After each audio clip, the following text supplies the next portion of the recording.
On the glass-like surface of the Pacific Ocean, the sun, floating high in the sky, reflected a silver sheen through the office window of Danny Maglaya's laboratory. The 30-year-old marine biologist placed the handset back on the cradle, feeling troubled. It was the third time he had called the crew members of the Desert Sea via satellite phone in the last 10 hours, but oddly, his calls went straight to the universal sound of voicemail. He knew that sometimes the weather conditions can affect global communications, but those were only temporary. Worried that something had gone wrong, he hurriedly got up from his seat, and as he was heading to the door to report the anomaly to his supervisor, he stopped in his tracks when he saw his company president, Jeff Smith, and an unknown man in a dark suit standing at the door. Jeff had never visited his office, not once in his 2 years of employment as a research scientist at SDM Biosciences. The combination of Jeff, accompanied by a person he had never seen, set alarms off in Danny's head, and he instantly thought that the grant for his research had run dry, and his project would be shut down. He had feared this day arriving, but it was the nature of business in the highly competitive world of marine biotechnology. "Danny," Jeff said, his serious face directed at him, "I was just on my way out to—" "You might have been wondering why you haven't been receiving data from the Desert Sea."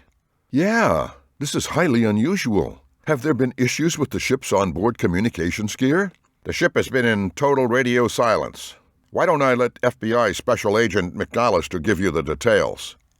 McAllister took a big step forward and said, "About 4 hours ago, we received a report from the captain stating that it was boarded by armed men in the southern part of the Philippines." "How could that happen?" Danny faltered, looking straight at Agent McAllister.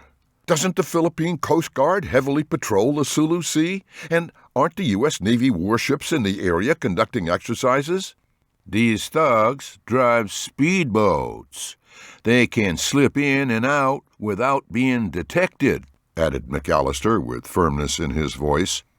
Danny shifted his gaze at the ocean he had spent half his life exploring, where he found solace through roaming its reef and atolls. His knees weakened from the shocking news he just heard. He placed his hands on his desk, trying not to lose his balance. "According to the captain's initial report, a group of armed men on a fast-moving skiff approached and demanded to board the vessel," Jeff said. "Did the crew try to defend themselves or shoot those bastards with flares at least?" "They used water cannons, but when the armed men started shooting, the captain ordered the crew to stop. Fearing someone in the ship might get shot, they had no choice but to let them climb on board," Jeff added.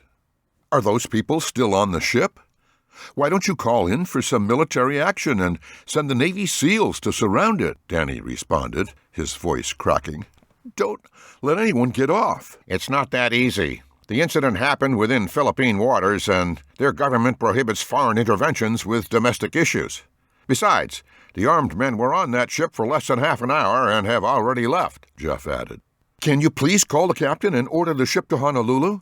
"It's on the way back to San Diego as we speak," Jeff said in a monotone voice. "We're already a step ahead in trying to resolve the crisis." "I'm sorry to inform you, but Blake Mason was taken," McAllister said with a straight face. Danny couldn't believe his ears. Just a month ago, he was having a drink with Blake. He could still picture his unruly head of dark yellow hair, parted on the side, his long bangs covering half of his forehead. His slightly plump face hid behind the thinnest of beards. The thought of his best friend in the hands of money-seeking criminals was surreal. Was he kidnapped? "As of right now, we are treating this incident as a hostage situation," McAllister said. "Why was Blake taken? Research scientists aren't rich." "The agency is in contact with the Filipino authorities to figure that out," McAllister answered. "How much do they want?" Danny asked, scared of the figure McAllister would blurt out. "The group is demanding the RX-18 compound as ransom," Jeff interrupted. "The cube? Only a few people know it exists," Danny exclaimed.